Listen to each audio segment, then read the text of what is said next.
निशा ओझा नाम है मेरा। आप BTW24 न्यूज़ देख रहे हैं। आज 8 दिसंबर है, जिस दिन किसानों ने देश भर में भारत बंद का ऐलान किया है। और इस वक्त मैं पटना के डाक बंगले चौराहे पे हूँ, जहाँ पर आप देख सकते हैं पीछे आरजेडी के समर्थक जो हैं वो लोग यहाँ पे प्रदर्शन कर रहे हैं कृषि बिल के खिलाफ, और लगातार नारेबाजी लगा रहे हैं सरकार के खिलाफ, और कह रहे हैं ये जो काला कानून जो है इसको वापस लेना पड़ेगा।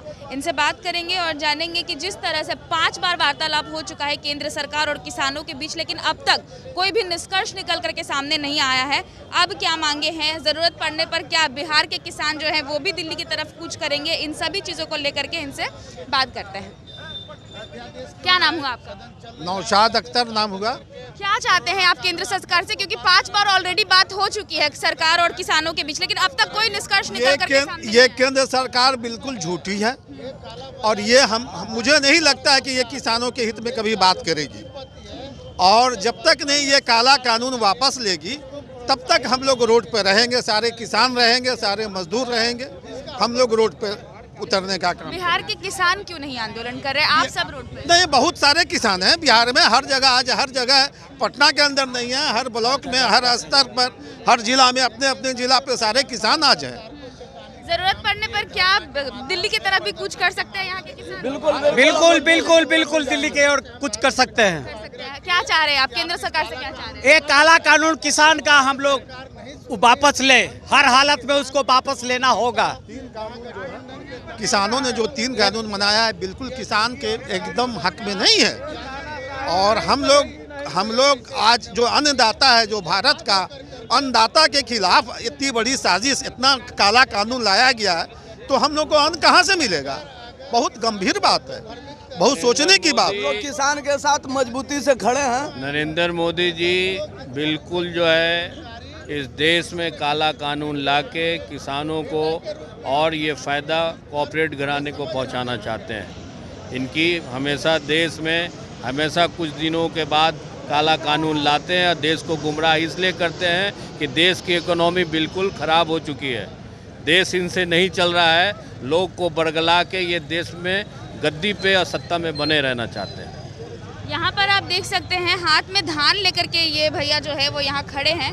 तो मैं चाहूँगी एक बार शुभम से, इस तरह से हाथ में ये लोग धान लेके खड़े हैं और लगातार कृषि बिल के खिलाफ जो है वो प्रदर्शन कर रहे हैं। आरजेडी के कार्यकर्ता हैं, सपोर्टर्स हैं, इनसे बात करते हैं और जानते हैं कि धान जो है वो हर जगह सड़क पर है, हाथ पर है।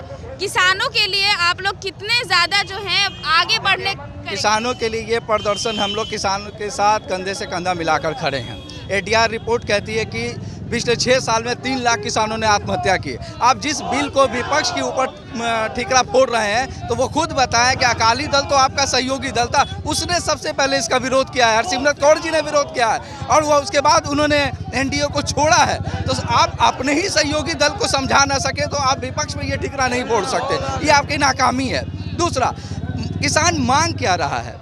जिस तरीके से आप जितना भी ग्लोबल प्रोडक्ट्स के ऊपर MRP लिखते हैं, आप एक MSP दे दीजिए। यही तो किसान मांग रहा है, ये उसका हक है। आप MSP देने के लिए तैयार नहीं है। आप उसके फ़ायदे गिना रहे बिल के, आपने फ़ायदे नोटबंदी के भी गिनाए थे। सारी जनता को भी देश की मालूम है कि क्या नोटबंदी के फ़ायदे हुए। आपने GST के फ़ायदे भी गिनाए, सारी जनता को मालूम है उसके क्या फ़ायदे हैं। किसान डरा हुआ है, आपके प्रीवियस ट्रैक को देख के किसान डरा हुआ है कि जो पिछले लोगों के साथ हुआ कहीं अब किसानों के साथ ना हो। रीढ़ की हड्डी है भारत की अर्थव्यवस्था का किसान। आज उस रीढ़ की हड्डी को वॉलमार्ट, अमेजन जैसे लोगों के सामने आप ला रहे हैं। डिजिटलीकरण तो इस हद तक बढ़ाया है कि जो एयरपोर्ट इंडियन एयरपोर्ट लिखा जाता है तो वो आज अडानी एयरपोर्ट लिखा जा रहा है। तो विरोध हमारा है निजीकरण के खिलाफ, विरोध हमारा किसानों के साथ होना चाहिए। बिल तो आना चाहिए था कि वो आत्महत्या ना करे। आपने उसके लिए क्या किया है? आप उसकी बात नहीं करते हैं। वाराणसी में डिस्को लाइट जो होता है आप उसको देख रहे हैं। कैसे मान लें कि आप संवेदनशील है, किसानों के हित की बात सोच रहे हैं? आप संवेदनशील नहीं है, आपके हठधर्मी है, आप हठधर्मिता पे उतरे हुए हैं। सरकार ने 5 बार किसानों से बात की है, निष्कर्ष नहीं निकला है। कल फिर बात करना है, क्या लगता है आपको मना लेंगे? या अगर कल MSP पे बात बन जाती है तो फिर ये आंदोलन ऐसे भी खत्म हो जाता है, लेकिन अगर बात नहीं बनती है तो फिर ये आंदोलन और आगे बढ़ेगा। बिहार सरकार पे क्या कहना चाहेंगे, क्योंकि केंद्र सरकार लगातार जो है वो फिर भी कह रही है, लेकिन बिहार सरकार खामोश है? देखिए, बिहार सरकार इसलिए खामोश है, थर्ड पार्टी की सरकार है। तीसरे पोजीशन पे पहुंचे वाले मुख्यमंत्री बने हुए, उनको बोलने के लिए मुंह कहाँ रहेगा मैडम? सबसे पहले तो बैसाखी की सरकार ही बना हुआ तो वो कभी नहीं बोलेगी, क्योंकि कोई अपना बैसाखी देखे लंगड़ा तोड़ी हो जाएगा।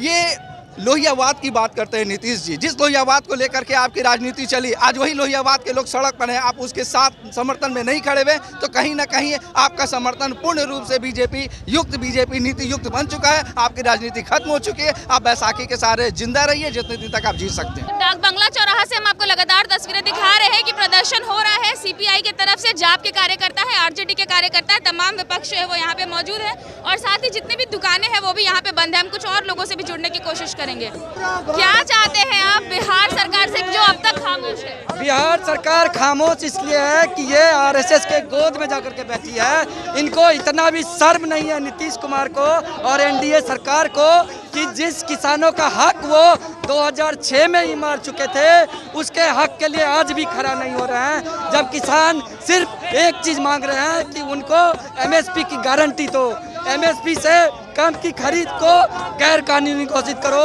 ऐसे समय में ये निर्लज्ज नीतीश सरकार और ये मोदी सरकार, डबल इंजन की सरकार बिहार में चुप है। इसके खिलाफ आज किसानों ने पूरे देश का चक्का जाम किया है। उसी के तहत आज पूरा बिहार बंद रहेगा। यही हम लोग का इस सरकार को चेतावनी है कि अब भी चेत जाओ, नहीं तो आने वाले दिनों में अनिश्चितकालीन के लिए भारत बंद रहेगा।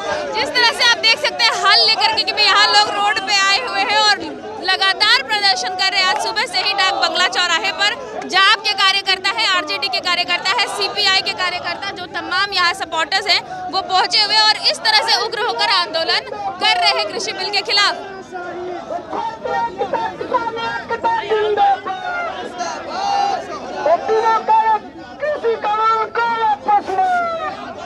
राजेश रंजन, जन अधिकार पार्टी। राजेश रंजन, जन अधिकार पार्टी। आप इस तरह से बैठे हैं धान लेकर, अभी पप्पू यादव भी यहाँ पर थे।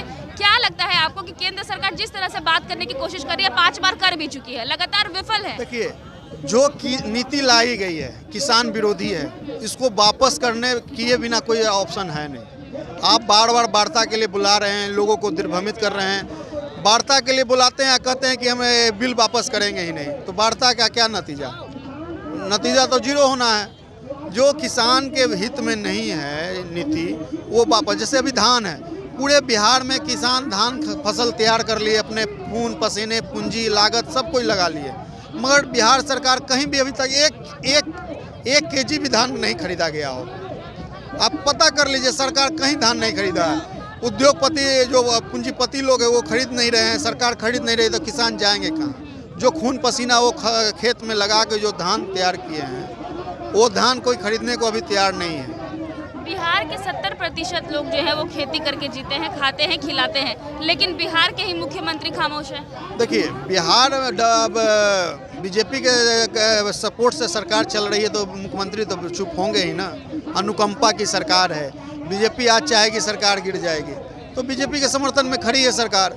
मगर देखिए, बिहार के किसान बटे हुए हैं। कहीं धान की खेती होती है, कहीं मक्का की खेती है, कहीं दलहन की खेती है, कहीं बाढ़ से प्रभावित होता है तो वहाँ फसल का लोगों को मुआवजा मिलता है, वो भी पता करने के लिए।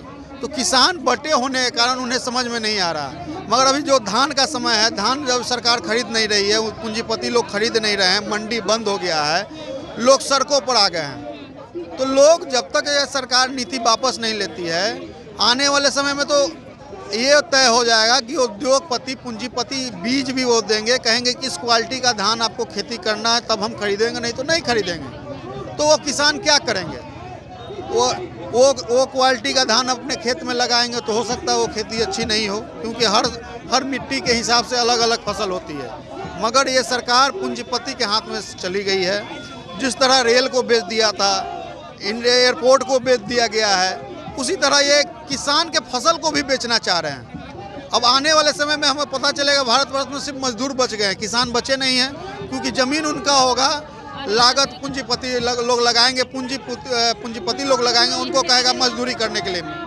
तो जो सरकार की नीति है, आने दिन में किसानी को समाप्ति करने की ओर है। जिस तरह से आप लोग यहाँ सड़कों पे बैठे हैं, धान लेकर के बैठे हैं, क्या लगता है कि अगर कल भी एमएसपी के ऊपर बात नहीं होती है और सरकार नहीं मानती है इन तीनों बिल को हटाने के लिए, तो ये जितने भी लोग हैं दिल्ली की तरफ कूच करेंगे? नहीं, मैं 16 को अनिश्चितकालीन धरना बिहार में ही दूंगा। लगभग 1 महीने चलेंगे। उसके बाद लोगों को जगाने की जरूरत है, क्योंकि अभी बिहार के लोग किसान जगे नहीं है, उन्हें पता नहीं चल रहा, उनको दिग्भ्रमित किया जा रहा, खासकर बिहार के किसान, क्योंकि और पूरे देश में यूपी हो, पंजाब हो, हरियाणा के किसान जाग चुके हैं, उनको समझ में आ गया है, मगर यहाँ दिग्भ्रमित है। तो उनको जगाने के लिए किसान मजदूर एकता यात्रा हम लोग निकालेंगे, जो पूरे बिहार के हर जिले मुख्यालय में जाएंगे, किसानों से मिलेंगे, समझाएंगे, उसके बाद हम लोग दिल्ली कूच करेंगे। तो ये जिस तरह से यहाँ पे बता रहे हैं कि 16 तारीख से लगातार अनिश्चितकालीन हड़ताल पे बैठेंगे, क्योंकि जो किसान है उनको जागरूक करने की ज़रूरत है। यहाँ के लोग जो है, यानी कि बिहार के जो किसान हैं, वो अब तक उस तरह से प्रदर्शन नहीं कर रहे जिस तरह से दिल्ली हरियाणा के किसान कर रहे हैं। मेरे पीछे आप देख सकते हैं, जाप के जितने भी सपोर्टर्स हैं, कार्यकर्ता हैं, वो यहाँ बैठे हुए हैं, धान की बोरी लेकर, टोकरी में धान लेके, यहाँ हल रखा हुआ है और इस तरह से यहाँ पर आंदोलन किया जा रहा है जाप के कार्यकर्ताओं के द्वारा।